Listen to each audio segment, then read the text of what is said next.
The pandemic has affected a lot of businesses, but the travel business in particular. You might be familiar with Airbnb, the service where you rent houses on holidays, which you may or may not be taking. Well, this week, Airbnb made their initial public offering. Basically, they launched on the stock exchange in the US. And as part of that, they had to reveal just how big the financial impact of this pandemic has been. And it's a really interesting case in how travel is going to change over the next few years. We have Jen Dudley-Nicholson from News Corp joining us, and Peter Wells, technology writer and podcaster. He hosts the Help Desk podcast. So exactly what did those Airbnb numbers reveal? Yeah, that's always an awkward time. Nobody wants to reveal their finances this year. And certainly no one involved in the travel industry. I think if you're a travel company, this is probably not your year, and that's putting it mildly.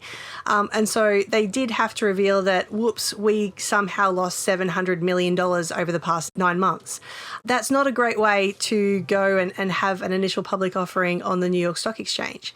So, yeah, awkward moments in tech. Why did they choose now, Peter, to launch, given it is, as Jen said, the worst time for any travel-related business?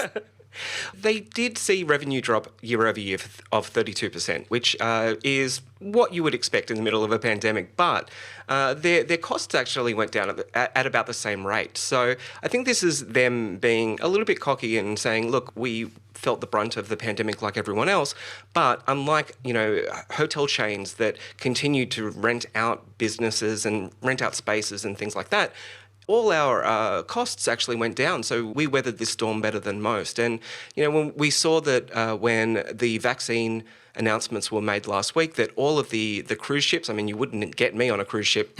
You couldn't pay me enough. No. But you saw like stocks for cruise ships and hotels and things like that suddenly go up because people started to see light at the end of the tunnel.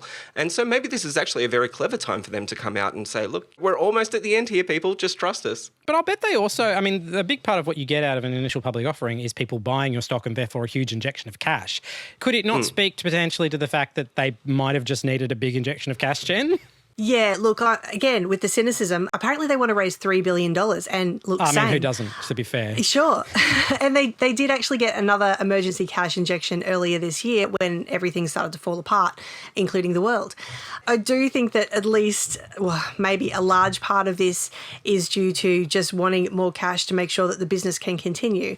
And I don't think Airbnb are in a position where they'll completely disappear, but certainly there's a second wave happening, not necessarily just in Adelaide, but in America, where a lot of Airbnb's business happens.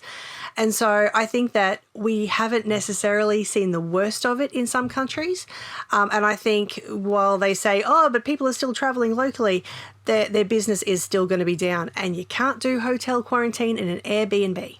Yeah, this is one of those interesting moments where you're reminded of how the pandemic is affecting people in very different ways depending on location. And I think, Peter, one of the things I'm fascinated by is a company like Airbnb and how it reacts to a pandemic says a lot about our different attitudes to travel around the world, right? So obviously Australians can't go overseas, and there's been a big push to get us to travel within our own states in, cases where borders are open, travel there. What do you see the future for a company like Airbnb? And what do you think it says about, the way our travel behaviour is going to shift over the next year?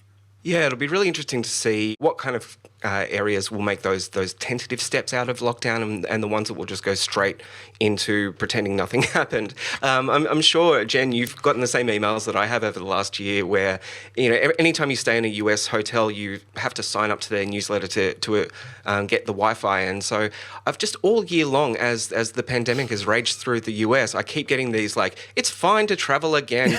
Don't worry about it. And it's like, same. What planet are I'm you getting those on? As well. And I'm realising I need to unsubscribe from a lot of things. Exactly. I think Airbnb is, to its credit, they're doing some really interesting stuff at the moment. They've just announced that they've kicked off 1.4 million users from their service because they refused to sign a no bigotry policy that the company had put in place. And I think things like that is what they can do to stay relevant, stay in the headlines, and just kind of also, tend to their house. They have had issues over the years of really bad behaviour on both the hosts and guest side of things. Why not use this time of forced kind of lockdown, forced drop in revenue to really clean house and figure out where the company needs to be? Any thoughts, Jen, on the future of Airbnb and travel? I mean, it will be more domestic, and not just in Australia where, you know, potentially if you try to cross a border, you'll be stuck in a hotel quarantine and won't be able to get to your Airbnb. I think we'll see a lot more people traveling locally this year, and that's not necessarily a bad thing. And so I think there's still a future for the company. However, it's not the future that we thought in 2019. All right, there is lots more of this in the podcast of Download This Show. You can find it wherever you get your podcasts. See you guys.